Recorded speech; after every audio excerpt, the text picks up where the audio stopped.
ఇలాంటి మరిన్ని వీడియోల కోసం మా ఛానల్ని లైక్ చేయండి, సబ్స్క్రైబ్ చేయండి, బెల్ ఐకాన్ యాక్టివేషన్ చేసుకోండి.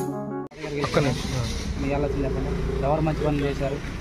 మా తాతగారు చేశారు. పవన్ గారు చేయలేదా? అభివృద్ధి చేశారు. ఏం చేయాలి పవన్ గారు? జగ్గపేట రోడ్డు వేయించా, 150 అడుగులు జెండా వేయించా, గవర్నమెంట్ తీసుకొచ్చి తర్వాత హాస్పిటల్ని 30 పడకల హాస్పిటల్ తీసుకొచ్చి ఆయన చేపించింది ఏముందండి? గవర్నమెంట్ ప్రభుత్వం టీడీ ప్రభుత్వం ఉన్నప్పుడు గవర్నమెంట్ ఆయనే చేపించిండు. తాతయ్య గారే ఆయన ఏం చేపించిండు? అసలు ఇలా బిల్డింగ్ ఒక పక్కలో ఇస్తుండు.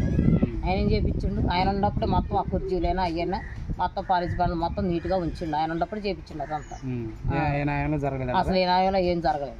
జరిగితే ఒక పక్క రూమ్ కడుతున్నారు అంతేగాని ఏం జరగలేదు. మాకేమీ ఇలా మేము రెక్కల కట్టె మీద కొనుక్కొని మళ్ళీ ఇల్లు కట్టుకున్నాం. మేము మాకు ఒక్కడన్నా చోటు ఇచ్చిన వాళ్ళు లేరు, పిలిచి ఇచ్చిన వాళ్ళు లేరు. మాకు చోటైనా ఏదైనా సరే మాకు లోన్లు కానీ ఏదైనా ఏ పౌరం కానీ మాకు ఏమి ఇలా గవర్నమెంట్ నుంచి మాకు పిల్లగాళ్ళకి ఒక పిల్లకి మాకు అందింది. సీఎం గారు ఏమంటే 10 ఇంట్లో మేలు దొరికితేనే ఓటేనా?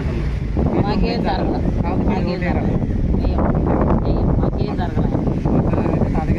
తాతగారు వద్దాం నమ్మకం ఆయన రావాలి. ఆయన వస్తేనే మాకు బుగా. ఎప్పుడు ఏ టైంలో పోయి మనం పిలిచినా కూడా వాళ్ళు తలుపు ఎన్ని టైం తలుపు తిప్పుతారు. భానుగారు పోయి అట్ట పోయి నిలబడ్డా కూడా నువ్వు ఎవరు అన్నట్టు గంట సేపు కూడా రాడు బయటికి. భానుగారు ఏదైనా పని మీద పోతే మేము ఆడవాళ్ళం పోయినా కూడా ఇంకేం గెలుస్తారంటే అంతే. ఆయన మంచితనం ఆయనే కాపాడుకుంటాం. వాళ్ళు 10 మందికి ఒక బో పెడతారండి. నీకు ఏ అబ్బాయి వచ్చినా నాకు ఏదైనా ఇబ్బంది వచ్చిందనుకో, అయ్యా నాకు ఇబ్బంది వచ్చిందయ్యా అంటే ఎంతైనా తీసేస్తాడు ఆయన. మన నామినేషన్ రోజు తాతయ్య గారు వాళ్ళు భూ పెట్టలేదు అని టాక్ వచ్చింది నిజమేనా? అంటే అందరికి భోజనాలు సరిపోలేదు అని అంటున్నారు. పెట్టారు కదా అందరికి సరిపోలేదు, విపరీతంగా మరి భూ పెట్టకుండా ఎలగొట్టారు, కడుపు నిండా పెట్టిండు అని చాలా మంది ఆనందం పెట్టిండు. ఆయన మాటలు నమ్మొచ్చా? భోజనం కడుపు నిండా పెట్టిండా? అందరూ పెట్టిండు భోజనం. చాలేదు అంటున్నారు. ఏం మరి సారింది సార్ మాకైతే మేము అందరం పోయిన వాళ్ళం అంతా కడుపు నిండా తిని వచ్చాం. అందరం తిన్నాం. మేము తినకుండా వచ్చిన వాళ్ళు లేరు. అక్కడ పార్టీలు అంటున్నారు భూ పెట్టకుండా పంపించారు, మేమైతే చికెన్ బిర్యానీ మటన్ బిర్యానీ తిన్నాం. మరి మాకు తెలియదు మీ మటన్ బిర్యానీ తినా చికెన్ బిర్యానీ అప్పుడు అదే వైసీపీ వాళ్ళకి మేము తిన్నా బువ్వ. మాకు తెలియదు. వాళ్ళు చెప్తున్నారు మేమైతే మటన్ బిర్యానీ చికెన్ బిర్యానీ పెట్టారు, మీకు కనీసం భూ కూడా పెట్టలేదు, మంచినీళ్ళు కూడా ఇవ్వలేదు, ఏ నామినేషన్ మీది అని అంటున్నారు. అది ప్రజలకి లక్షల మంది వచ్చారు కదా, లక్షల మందిలో ఏ ఒక్కరు కూడా భోజనం కూడా పోయిన దాంట్లో మరి అందరం తినేమి వచ్చినాం. ఆయన బోధిని మనం అబద్ధం ఆడకూడదు. మరి ఆయన బోకైతే మేము పోయిన మేము బాగాలేదు, మీటింగ్ బాగా మేము తినలేదు. అది మాకైతే తాతయ్య గారు గెలవాలి. తాతయ్య గారు వస్తేనే మాకు 10 మందికి గొప్ప.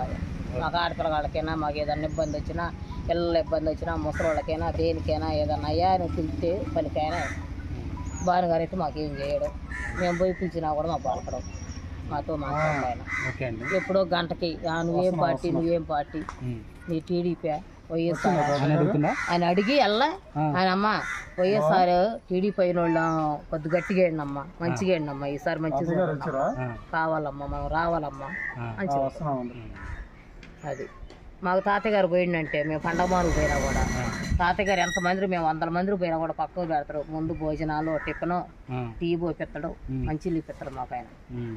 నువ్వు ఏ ఓటు ఎత్తనమ్మా, ఏందమ్మా, నువ్వు ఎవరికి ఎత్తవమ్మా అన్న మాట వాళ్ళ నోట రాదు వాళ్ళ భానుగారు అడుగుతాడు. అడిగిండు మేము ఎన్నిసారి పండగ మారు పోయినా మమ్మల్ని అడిగిండు. మాకైతే తాతయ్య గారు మమ్మల్ని ఎప్పుడు అడగలేదు. అంతే ఉన్న మంచితనం చాలయ్యా. వాళ్ళ మంచితనం వాళ్ళ పైకి తెచ్చింది అంతే. సరే.